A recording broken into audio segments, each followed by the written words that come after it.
আজাদ সাহেবের বাড়ি নাই, রাজপথ ছাড়ি নাই, আজাদ সাহেব এগিয়ে চলে, আজাদ সাহেব এগিয়ে চলো।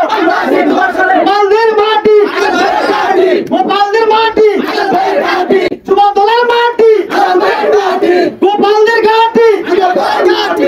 আজকের এই অনুষ্ঠানের সদ্য প্রধান অতিথি আমার নেতা, আপনাদের সুপরিচিত নেতা জননেতা নজির ইসলাম আজাদ সাহেব সম্পূর্ণ চাঁদাবাজের বিরুদ্ধে, নৈরাজ্যের বিরুদ্ধে, অন্যায়ের বিরুদ্ধে আমার নেতা জননেতা নজির ইসলাম আজাদ সাহেব আমাদেরকে 5 তারিখের পর পরে ডেকে বলেছে, সাবধান, কোন অবস্থাতে যেন গোপালদি পৌরসভায় কোন চাঁদাবাজি নৈরাজ্য না হয়।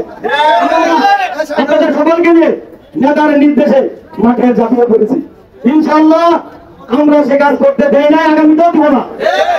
আপনাদের উপর অনুরোধ, আমার নেতার পক্ষ থেকে আমি আপনাদেরকে অনুরোধ করলাম, যদি কেউ আজাদ সাহেবের নাম বানিয়ে কোনো রকম 10 টাকা চাঁদাবাজি করে সাথে সাথে তাকে ধরে আমাকে ফোন দিবেন। আমার নেতার নির্দেশ, জীবনের শেষ রক্তবিন্দু দিয়ে আমরা পালন করবো ইনশাআল্লাহ। আমি আপনাদের সামনে কথা দিয়ে গেলাম, আজাদ সাহেবের কোনো রকম কোনো বদনাম হবে, এই আজিজুল কাদের আলামিন থাকতে তা হতে দিব না আপনাদেরকে সাথে নিয়ে। আমি বদ্ধপরিকর, আমাদের 9টি ওয়ার্ড দিয়ে আমরা যুবদল, এই যুবদলে কেউ ভাঙা দিতে পারবে না। আজাদ সাহেব আমাদেরকে ভালোভাবে চিনেন এবং জানেন। কাজেই আগামী দিনে আজাদ সাহেবের দীর্ঘ 17 বছর আন্দোলন সংগ্রাম আমরা পিছিয়ে থেকে করেছি।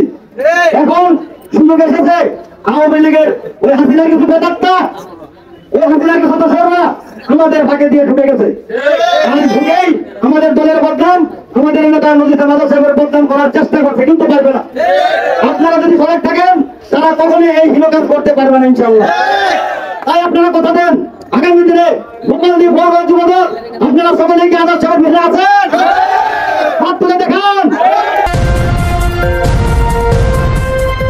জনকণ্ঠ নিউজ 24।